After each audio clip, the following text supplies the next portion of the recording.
আসসালামু আলাইকুম গাইস, ফার্স্টে বলে রাখি গ্রামের রাস্তা অনেক খারাপ থাকার কারণে ভিডিও স্টেবিলাইজ ঠিক রাখা সম্ভব ছিল না। তো যাই হোক, আমি বাচ্চা এবং আমরা আজকে যাব আমার নানার ঘেরের পাশে একটা ছোট নদী রয়েছে, আর সেই নদীর ভেতর একটা কোমর দেওয়া রয়েছে, সেটা ঝাড়তে।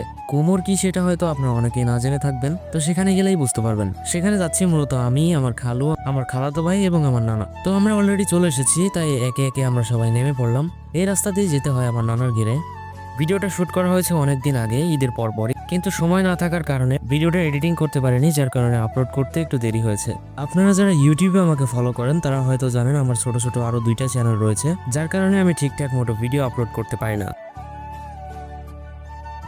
আলহামদুলিল্লাহ আমরা ঠিকঠাক মতো নানার ঘেরে পৌঁছে গেলাম। এটাই হচ্ছে মূলত নানার ঘের, এবং সাইডে যেটা দেখতে পাচ্ছেন এটা হলো একটা ছোট নদী। তো আমার নানা জাল টানানো শুরু করে দিয়েছেন। ভিডিওটা অনেক বড় হয়েছিল, যার কারণে আমি ভিডিওটাকে 10x ফাস্ট করে দিয়েছি যাতে দেখতে ভালো লাগে। তো এরপর আমি, আমার খালু, আমার খালাতো ভাই এবং নানা মিলে সবাই কোমরটাকে ঘেরাও করলাম। এটাই হচ্ছে মূলত কোমর। কোমর হলো অনেকগুলা ডাল দিয়ে মাছের থাকার জায়গা তৈরি করা। আপনাদের বিভিন্ন অঞ্চলে বিভিন্ন ভাষায় নাম থাকতে পারে, তো আমাদের এইদিকে মানে খুলনার দিকে এটাকে বলে কোমর। আপনারা হয়তো আমার ফ্রেন্ড যারা আছেন তারা অনেকেই জানেন আমি কুয়াকাটাতে জব করি। তো তার পাশাপাশি ঈদের ছুটিতে এসেছিলাম নানা বাড়ি ঘুরতে, আর এখানে এসে নানা, খালু এবং খালাতো ভাইয়ের সাথে মাছ মেরে অনেক আনন্দ পেলাম, যা কখনো ভোলার নয়।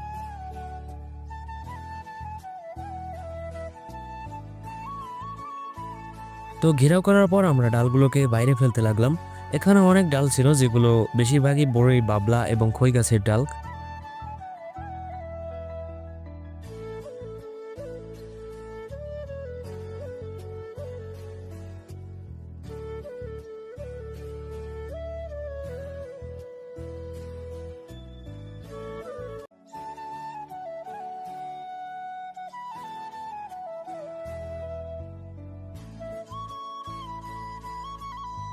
ডাল ওঠানো শেষ হলে আমরা একটু হাত দিয়ে মাছ ধরার চেষ্টা করলাম, এবং আমি একটা কোরাল মাছ, যেটাকে আপনারা ভেটকি মাছ নামে চিনে থাকবেন, এবং একটি ট্যাংরা মাছ ধরতে পারলাম।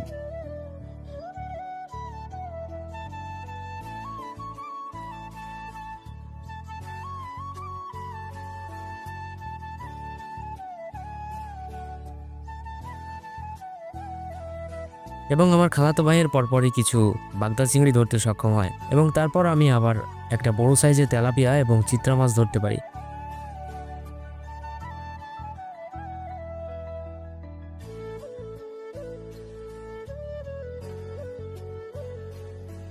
এখন শুরু হবে কোমরের ভিতরে জাল ফালানোর পালা। কোমরের ভিতর থেকে বেশি সংখ্যক মাছ জাল টেনে তুলে আনতে হবে, তারপর কোমরটাকে আস্তে আস্তে ছোট করতে হবে, তাহলে একটা মাছও বাইরে যেতে পারবে না। তো ফার্স্টেই নানা জাল বাইতে শুরু করে দিল। তো এরপর জালটা আমার ছোট খালুকে দিল, এবং নানা সাইডের জালগুলোকে আস্তে আস্তে চাপাতে থাকলো। খালু একের পর এক জাল মারতে লাগলো, এবং আমরা মাছগুলোকে হারভেস্ট করতে লাগলাম। বাইরের নদীতে শুধুমাত্র ডাল দিয়ে যে এতগুলো মাছ পাবো তা মোটেও আশা করিনি। আর হ্যাঁ, এখানে অনেক কাঁকড়াও পেয়েছিলাম আমরা, যেগুলোকে নানার ঘিরে ছেড়ে দিয়েছিলাম। এছাড়াও ছোট বাগদা, কুড়াল মানে ভেটকি পেয়েছিলাম ছোট সাইজের, যেগুলোকে নানার ঘিরে ছেড়ে দিয়েছি।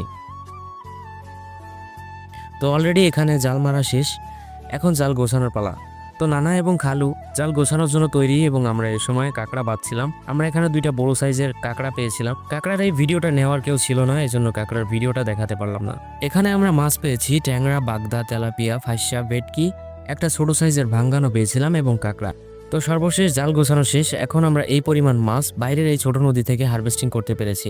তো মাছগুলো আমরা দুপুর টাইমে ধরেছিলাম, এবং রাত্রে এগুলো সবাই একসাথে রান্না করে খেয়েছিলাম। তো আজকের ভিডিওটা এতটুকুই ছিল। ইনশাল্লাহ দেখা হবে পরবর্তী নতুন কোনো ভিডিওর সাথে। ততক্ষণ পর্যন্ত টেক কেয়ার, গুড বাই।